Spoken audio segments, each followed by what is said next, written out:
Communist പാർട്ടിയുടെയും പിണറായി വിജയൻ്റെയും ജന്മജില്ലയായ കണ്ണൂരിലെ പയ്യന്നൂരിൽ നിന്നും പയ്യെ അഴിമതിയുടെ വാർത്തകൾ ഒന്നൊന്നായി പുറത്തു വന്നുകൊണ്ടേയിരിക്കുന്നു. മാർക്സിസ്റ്റ് കമ്മ്യൂണിസ്റ്റ് പാർട്ടിയുടെ നേതാവായ കുഞ്ഞികൃഷ്ണനാണ് പറഞ്ഞത്, ഇത് അഴിമതിയുടെ മഞ്ഞുമലയുടെ ഒരറ്റം മാത്രമാണെന്നാണ് പറഞ്ഞത്.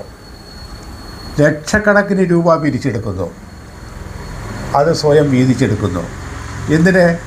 മരണ ഫണ്ട് പോലും പിരിച്ചിട്ട് ആ തുക നക്കുന്നവരുടെയും മുക്കുന്നവരുടെയും കക്കുന്നവരുടെയും ഒരു പാർട്ടിയായിട്ടാണ് മാറിയെന്ന് അദ്ദേഹം പച്ചയ്ക്ക് പറഞ്ഞില്ലേ? അതിന് പേരിലെന്തുണ്ടായി?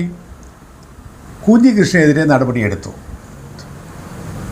അതിൻ്റെ എല്ലാം അനുഭവിച്ചു വരുന്ന മാർക്സിസ്റ്റ് പാർട്ടിയുടെ നേതാക്കൾ മധുസൂദൻ MLA ഉൾപ്പെടെയുള്ളവർക്ക് ഹാരങ്ങളും പൂച്ചെണ്ടുമാണ് കൊടുക്കുന്നത്. കുഞ്ഞികൃഷ്ണനെ പുറത്താക്കിയിരിക്കുകയാണ്. പക്ഷേ അദ്ദേഹം തീർന്നിട്ടില്ല. അദ്ദേഹം തുടർച്ചയായിട്ട് പറഞ്ഞുകൊണ്ടിരിക്കുകയാണ്. അദ്ദേഹത്തിൻ്റെ പുസ്തകം വരാൻ പോകുന്നു മാർക്സിസ്റ്റ് പാർട്ടിക്കെതിരായിട്ടുള്ള. അതാണ് ഇവരുടെ അഭിപ്രായം മുഴുവൻ. നമുക്കറിയാം, സ്വർണ്ണക്കൊള്ളക്കാരായ വാസുവും പത്തുകുമാറും ഒക്കെ 2-2.5 മാസമായിട്ട് ജയിലിൽ കിടക്കുകയാണ്. മാർക്സിസ്റ്റ് പാർട്ടിയുടെ നേതാവാണല്ലോ ഗോവിന്ദൻ മാഷ്. അദ്ദേഹത്തോട് പത്രക്കാർ ചോദിച്ച് അവർക്കെതിരെ നടപടിയെടുക്കാത്തത് എന്താണ്? അദ്ദേഹം പറഞ്ഞെന്താണെന്നറിയാമോ? അവർ കുറ്റക്കാരാണെന്ന് ഇതുവരെ തെളിഞ്ഞിട്ടില്ല. അവർക്ക് ഇതുവരെ കുറ്റപത്രം കൊടുത്തിട്ടില്ല.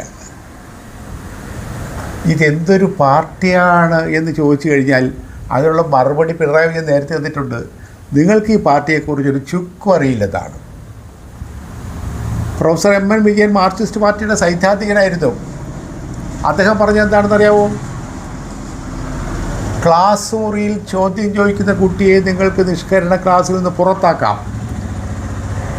പക്ഷെ അപ്പോഴും ക്ലാസ് മുറിയിൽ ഈ ചോദ്യം തന്നെ ഉണ്ടാകുമെന്നാണ്.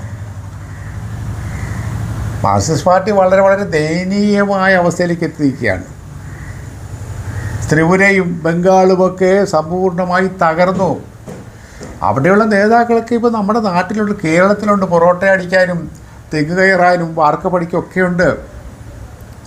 ഇവിടെയുള്ള നമ്മുടെ മാർക്സിസ്റ്റ് പാർട്ടിയുടെ സമ്പന്നരായ സമൂഹ നേതാക്കൾക്കൊക്കെ അവർക്ക് വിദേശത്ത് പോയി ജീവിക്കാനുള്ള വകകളൊക്കെ അവർ ഉണ്ടാക്കി കഴിക്കും. പക്ഷേ സാധാരണക്കാരായ പാർട്ടി പ്രവർത്തകർ എന്ത് ചെയ്യും?